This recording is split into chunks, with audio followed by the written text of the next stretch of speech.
Hello everyone, good evening children. How are you all? Welcome back to my channel Study Time. आज हम जो पढ़ने वाले हैं वो है ट्रांसपोर्टेशन इन ह्यूमन बींग्स को हम एक बार रिवाइज़ करेंगे।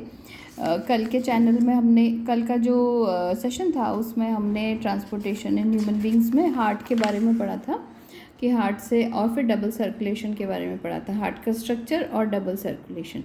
तो आज हम इसको रिवाइज़ करेंगे एक बार अच्छे से, तो आपका बिल्कुल ठीक तरह से ये समझ में आपको आ जाएगा।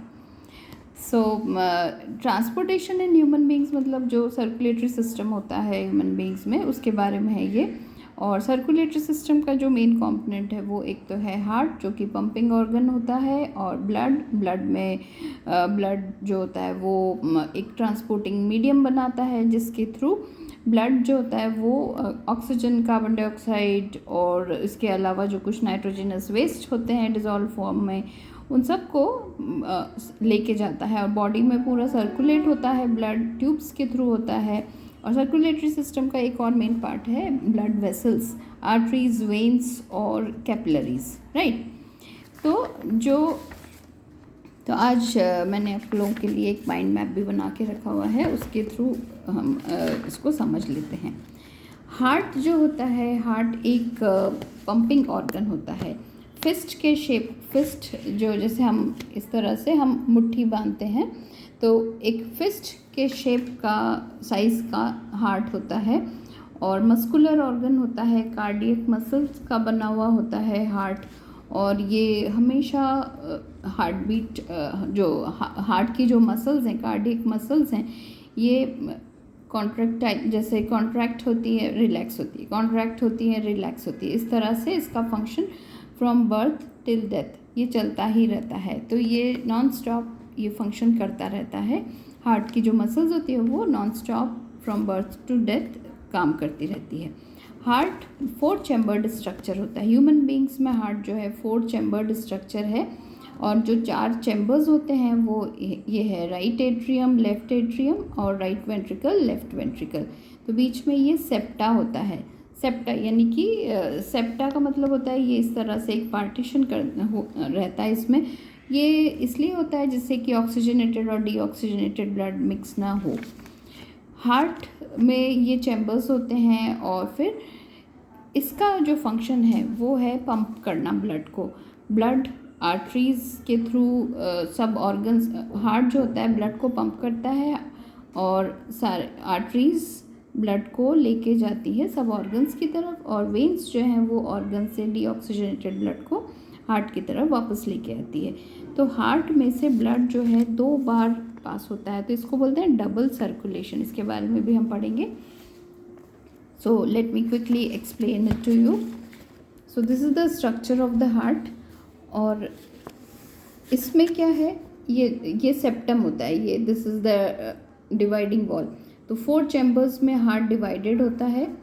Left atrium, left ventricle, right atrium और राइट वेंट्रिकल। राइट एट्रियम और राइट वेंट्रिकल के बीच में एक ट्राइकस्पिड वॉल्व होता है। और जो लेफ्ट एट्रियम है और लेफ्ट वेंट्रिकल है वहाँ पर एक बाइकस्पिड वॉल्व होता है। बाय मतलब उसमें 2 कस्प होते हैं, फोल्ड होते हैं।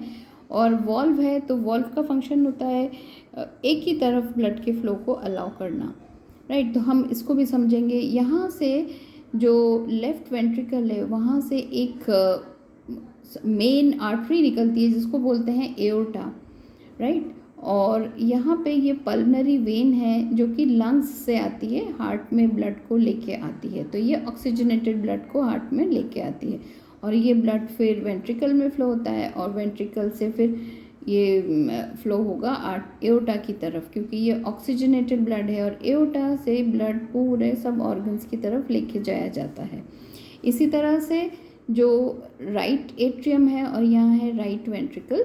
राइट एट्रियम के अंदर एक वेन आती है जिसको बोलते हैं वीना कावा, और ये अपर बॉडी से भी एक आती है और एक लोअर बॉडी से भी आती है। तो ये दोनों वेन्स का फंक्शन होता है ऑर्गन्स से जितना भी डीऑक्सीजनेटेड ब्लड है उसको हार्ट में लेके आना।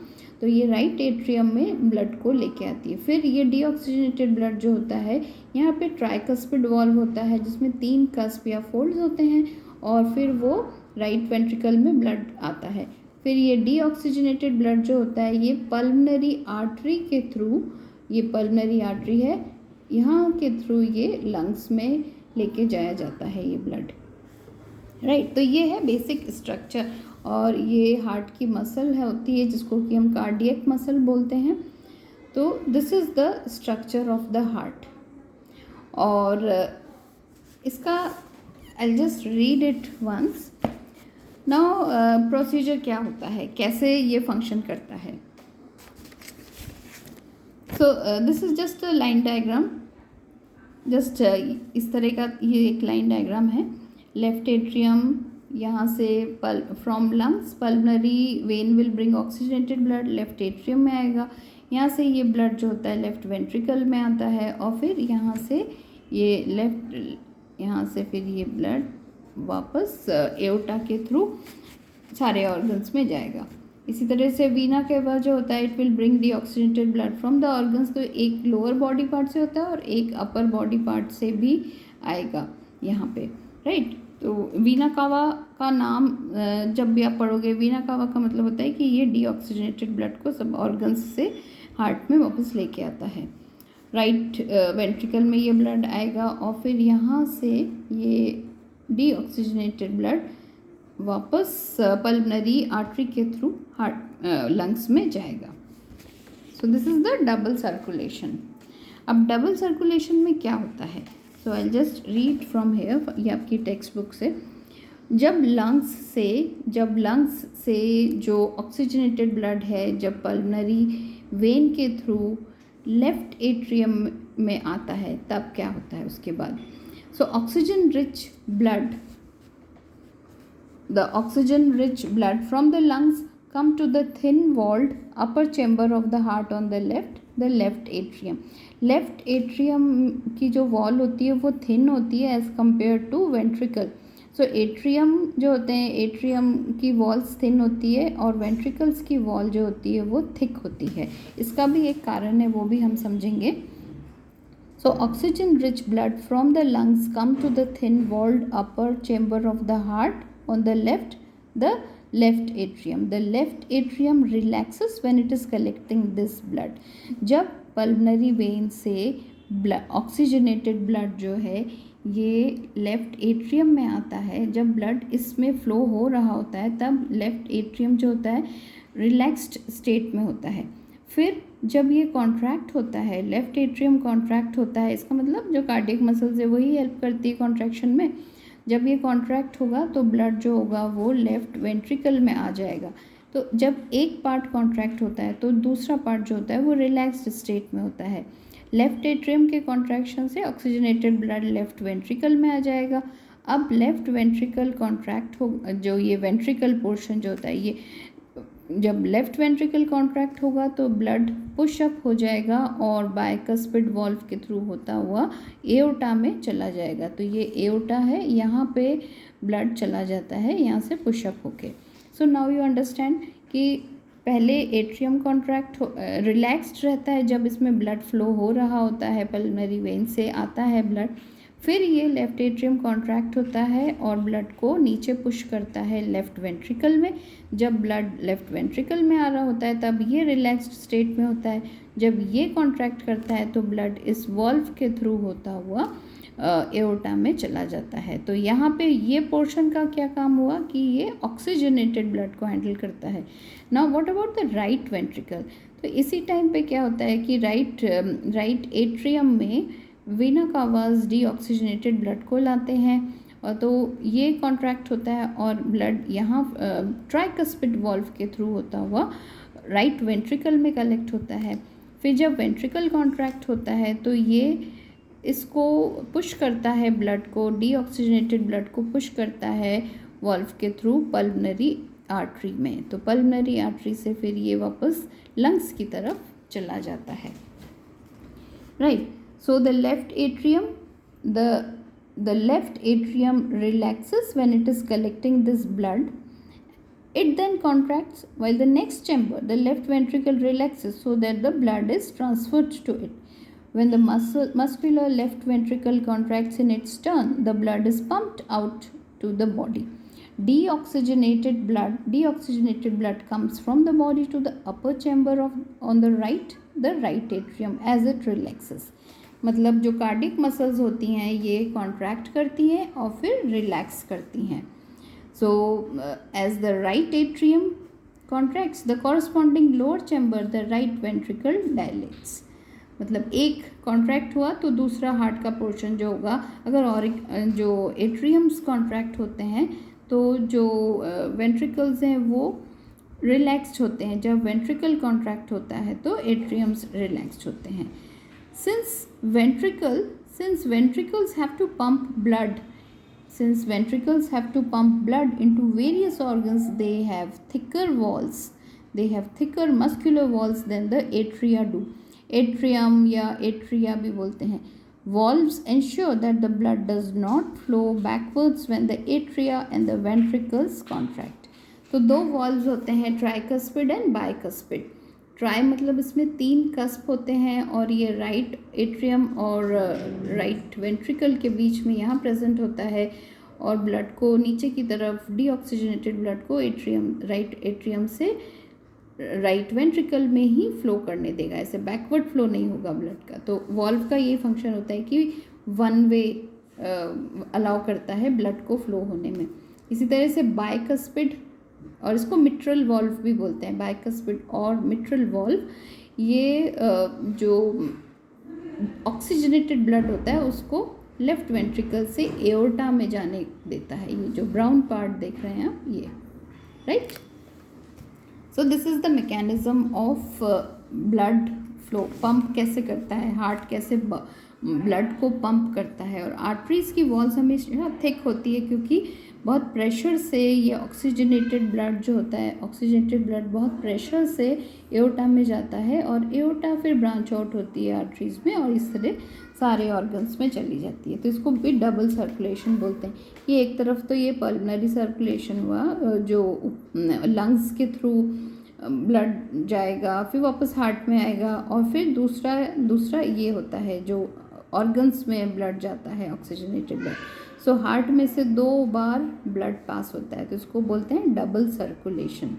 कैपिलरीज बहुत थिन वॉल्ड होती हैं. सो एओर्टा, आर्टरीज ये थिक वॉल्ड होती है और इलास्टिक होती है और थिक वॉल्ड होती है क्योंकि इसमें ब्लड जो है हाई प्रेशर से जाता है. और वेन्स जो होती है वो थिन वॉल्ड होती है क्योंकि डीऑक्सीजनेटेड ब्लड ऑर्गन्स से हार्ट की तरफ लेके जाती है. लेकिन वेन्स के अंदर एक वॉल्व पाया जाता है जो कि सिर्फ डीऑक्सीजनेटेड ब्लड को एक ही तरफ जाने देगा from organs to heart, right. Arteries में अंदर कोई वॉल्व्स नहीं होते हैं. So this was about the double circulation. और हमने आज हार्ट का स्ट्रक्चर भी ठीक से पढ़ा है. ये भी एक लाइन डायग्राम है. ये हार्ट है. Heart right atrium, left atrium, right ventricle, left ventricle.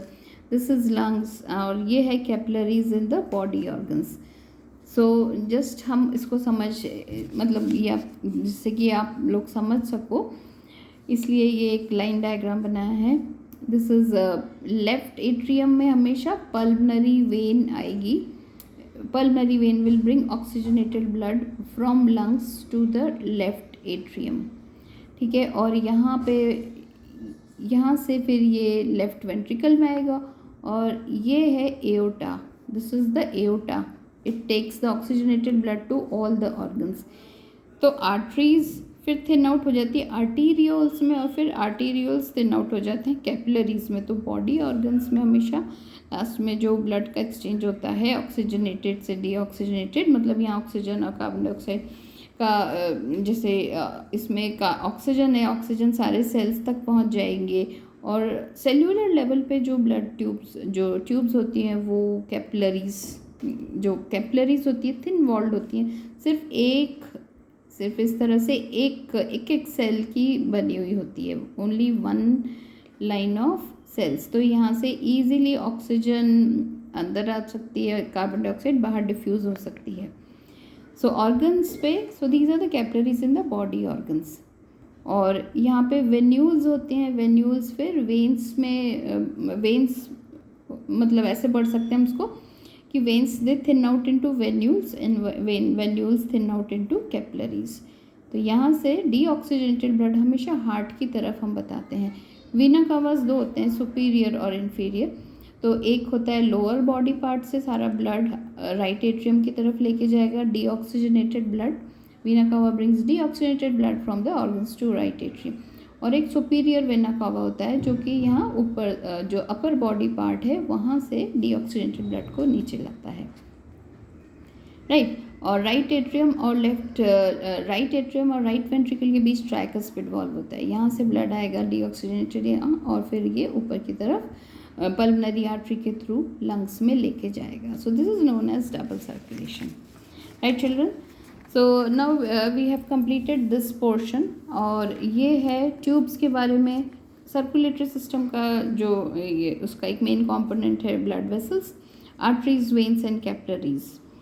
और इसके अलावा जो ब्लड होता है, ब्लड है फ्लूइड कनेक्टिव टिश्यू, और ब्लड में जो फ्लूइड मीडियम होता है उसको हम प्लाज्मा बोलते हैं। प्लाज्मा के अंदर आरबीसीज, डब्ल्यूबीसीज, प्लेटलेट्स जो होते हैं वो सस्पेंडेड होते हैं। और आरबीसीज में हीमोग्लोबिन होता है, रेड ब्लड कॉर्पसल्स जो होते हैं उसमें हीमोग्लोबिन होता है। हीमोग्लोबिन ही ऑक्सीजन के साथ कंबाइन करके ऑक्सी हीमोग्लोबिन बनाता है, और ऑक्सी हीमोग्लोबिन के रूप में ब्लड के थ्रू ये पिगमेंट जो होता है ये सेल्स तक पहुंचता है, और सेल्स में जाके ऑक्सीजन को रिलीज करता है सेल्स में, राइट। और डब्ल्यूबीसी जो होता है वो डिफेंस मैकेनिज्म बनाता है हमारी बॉडी का। और इसके अलावा जो प्लेटलेट्स है इसका क्या काम है? अब अगर जैसे वेयर एंड टेयर होता है, अभी कभी हमें इंजरी हो जाती है, हमें खून आना शुरू हो जाता है, तो वो हम देखते हैं कि थोड़ी देर में ब्लड जो होता है वो क्लॉट हो जाता है और ब्लीडिंग बंद हो जाती है। तो ये क्लॉट क्या होता है? So platelets they help in the blood clotting. तो रिपेयर मैकेनिज्म होता है इनके इससे। सो अब ये अगर ये सिस्टम ऑफ ट्यूब्स ही है, ब्लड सर्कुलेशन जैसे ट्यूब्स जितनी आर्टरीज, वेन्स का पूरा नेटवर्क है हमारी बॉडी में, तो ये एक तरह का सिस्टम ऑफ ट्यूब्स ही हैं। So what happens if the tubes, system of tubes develops a leak. अगर कभी इंजरी हो गई तो लीक, ब्लड फ्लो होना शुरू हो जाएगा।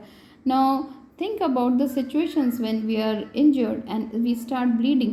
Naturally, the loss of the blood from the system has to be minimized. खून तो रोकना ही पड़ेगा। अगर ये क्लॉटिंग का मैकेनिज्म नहीं होता तो ब्लीडिंग होती रहती, राइट। तो कई बार जैसे जेनेटिक डिजीज़ भी हो जाती है जहाँ पे चोट लगती है और क्लॉटिंग फैक्टर की एब्सेंस होती है, जैसे प्लेटलेट्स नहीं, कुछ मेडिकल प्रॉब्लम्स होती हैं जिसकी वजह से ब्लड क्लॉट नहीं होता है और ब्लीडिंग हो जाती है, और patient can even die from a just simple injury also.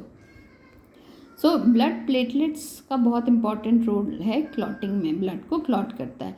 So in addition, leakage would lead to loss of pressure, which would reduce the efficiency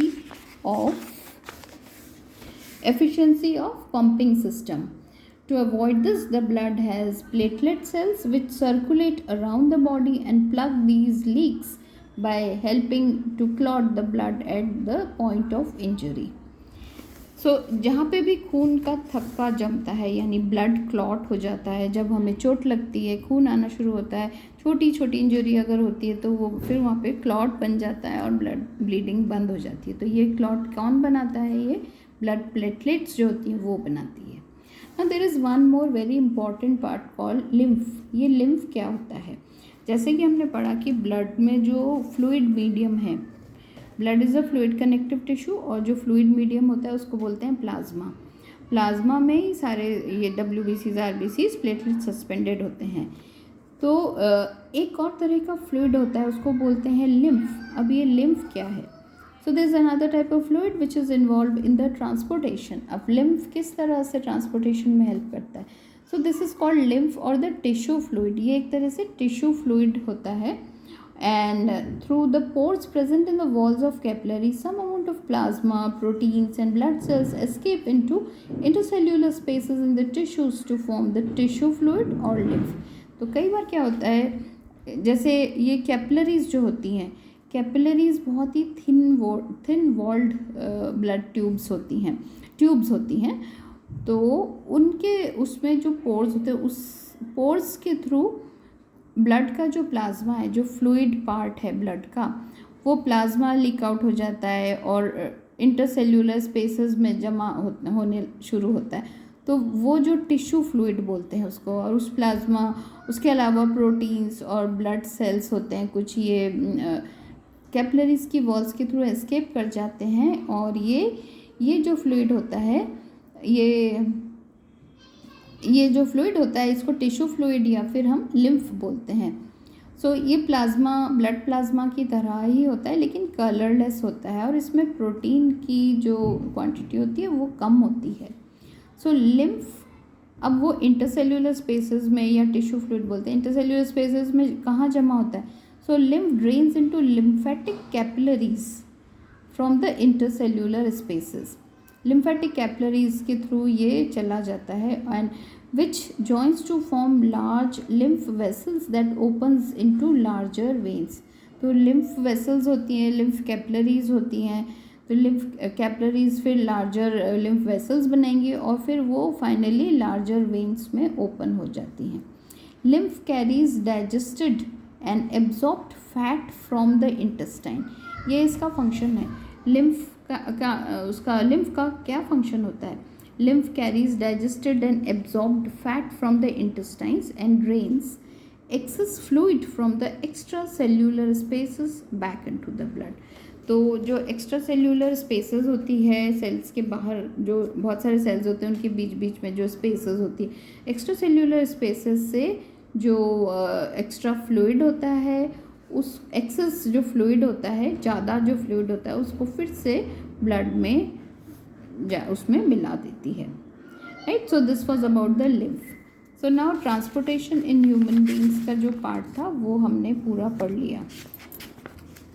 this is transportation in human beings and we have done pump the heart, then oxygen enters the blood in the lungs, double circulation के बारे में भी हमने पढ़ लिया। और ये था tubes, blood vessels, arteries, veins and capillaries. Platelets का क्या फंक्शन है? Blood clotting, this also we did. And the lymph, last part was lymph, जो right. So we have completed this portion, transportation in human beings. एक और important चीज़ है, उसके बारे में भी हम जान लेते हैं। ये बॉक्स वाले जो होते हैं ये भी काफ़ी इम्पॉर्टेंट होते हैं, इनको कभी मिस ना करो, सब पढ़ना चाहिए आप लोगों को। ब्लड प्रेशर क्या होता है? What is meant by blood pressure?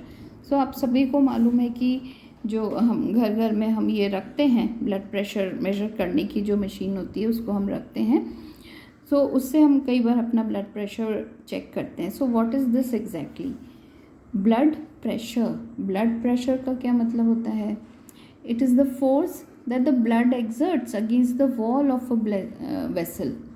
So blood pressure का मतलब ब्लड के कारण जो वेसल्स होती है, जैसे आर्टरीज में ब्लड फ्लो हो रहा है, तो वो जो ब्लड फ्लो हो रहा है उसका कितना प्रेशर पड़ रहा है वो आर्टीरियल वॉल्स के ऊपर, उसको बोलते हैं blood pressure.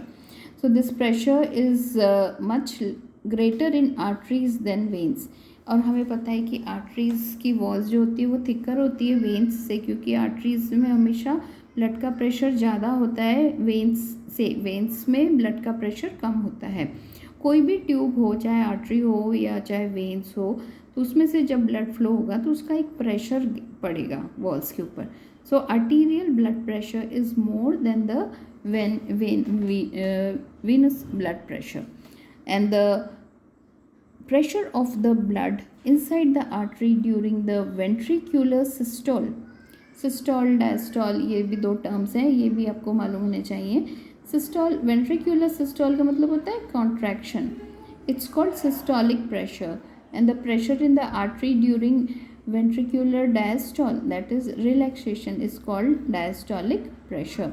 The normal systolic pressure is about 120 mm of mercury and diastolic pressure is 80 mm of mercury. Blood pressure जो होता है 120/80 ये नॉर्मल है। तो ये क्या है? जब जैसे हमने पढ़ा यहाँ पे ये जो ये वाला जो पार्ट होता है वेंट्रिकल का, तो ये जब कॉन्ट्रैक्ट होता है तो ब्लड यहाँ पे एओर्टा में जाता है, राइट।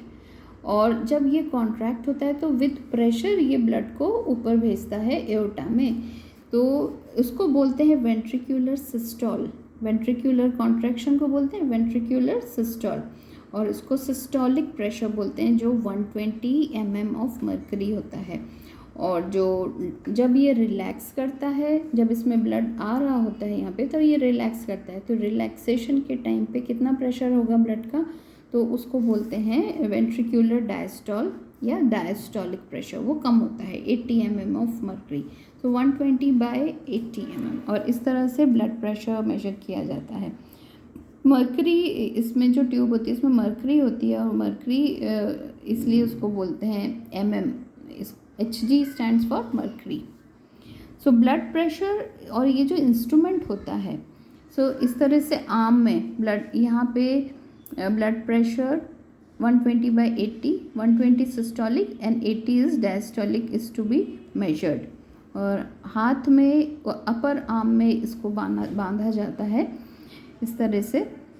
सो प्रेशर इन कफ, और रबर कफ होता है which is inflated with air, इसको दबाया जाता है और यहाँ से, और ये जो फोल्ड है ये हाथ के ऊपर बांधते हैं, ये टाइट हो जाता है, और इसके अंदर से जो ये आर्टरी है ये दिस इज़, इसके ऊपर बहुत ज़्यादा प्रेशर पड़ता है, तब क्या होता है, तो मर्करी जितनी ऊपर उठेगी उससे मेजर करते हैं। So here the artery is closed, फिर धीरे धीरे इसका प्रेशर कम कर दिया जाता है, और फिर यहाँ से देखते हैं प्रेशर इन कफ बिलो 120, तो ये गिरना शुरू हो जाता है जब धीरे धीरे इसके ऊपर हम इसको रिलीज़ करते हैं प्रेशर। सो और स्टेथोस्कोप से ये साउंड सुनी जाती है, sound is audible in stethoscope, lub dub की साउंड आती है, right. So pressure in cuff it falls below 120, तो ये 80 हो जाता है, और साउंड जो होती है स्टॉप होती है। और इस इंस्ट्रूमेंट को बोलते हैं sphygmomanometer, right. So blood pressure is measured with an instrument called sphygmomanometer. High blood pressure is also called hypertension, high BP, blood pressure high हो जाता है तो उसको हाइपरटेंशन कहते हैं, और it is caused by construction of the arterioles. जब cholesterol जमना शुरू हो जाता है आर्टरीज़ में, तो जो पैसेज होता है वो छोटा हो जाता है, जैसे ये आर्टरीज़ है और यहाँ पे कोलेस्ट्रॉल अगर जम जाता है तो ये ल्यूमेन जो है ये छोटी हो जाती है, और ब्लड का प्रेशर बहुत ज़्यादा हो जाता है वॉल्स के ऊपर, तो इसको बोलते हैं hypertension, high BP, high blood pressure, इसको हाइपरटेंशन बोलते हैं। एंड और इसके कारण क्या होता है, ब्लड का जो फ्लो है उसको रेजिस्टेंस, मतलब ज़्यादा वो फील होता है, ब्लड छोटी स्पेस से निकलेगा तो उसके ऊपर ज़्यादा फिर रेजिस्टेंस होगा। So it can lead to rupture of an artery and internal bleeding. अगर खान पान पे ध्यान नहीं दिया गया, बहुत ज़्यादा फैटी फूड हम खाते हैं, एक्सरसाइज कम होती है, तो कोलेस्ट्रॉल जमने के पूरे चांसेस होते हैं। आर्टरीज़ के अंदर की जो स्पेस होती है वो छोटी होती जाती है, और हाइपरटेंशन, हाई बीपी की प्रॉब्लम शुरू हो जाती है। और इसका रिज़ल्ट क्या होता है, अगर इसको चेक नहीं किया गया तो फिर आर्टरी जो होती है वो रप्चर हो सकती है और इंटरनल ब्लीडिंग हो सकती है। So that is why high BP is very bad, right children। So with this we have come to the end of this topic, that is transportation in human beings। so कल के लिए जो topic है हमारा वो है transportation in plants. Plants में भी ट्रांसपोर्टेशन कैसे होता है उसके बारे में हम पढ़ेंगे। Transport of water, transport of food and other substances, right. And फिर इसके बाद में लास्ट में हम क्वेश्चन सॉल्व करेंगे। So I hope it is clear to you all, and this is also very important। ये questions में आ सकता है, what is sphygmomanometer, इसको क्या, ये किस काम में आता है, ब्लड प्रेशर, डायस्टॉल, सिस्टॉल, ये सब क्या है। तो just go through this once again, and tomorrow we'll start a new topic, transportation in plants। That's it for today। I hope you all were able to understand the topic clearly now। और आप लोग अपने से भी, खुद से भी जो ये है इस तरह से प्रैक्टिस कर सकते हो आप खुद खुद समझने के लिए इस तरह से आप प्रैक्टिस कर सकते हो लाइन डायग्राम्स बना के. So thank you children for attending this session. Do like, share and subscribe my channel and motivate me so that I can keep on making good videos for you all. Thank you. Good night. Bye.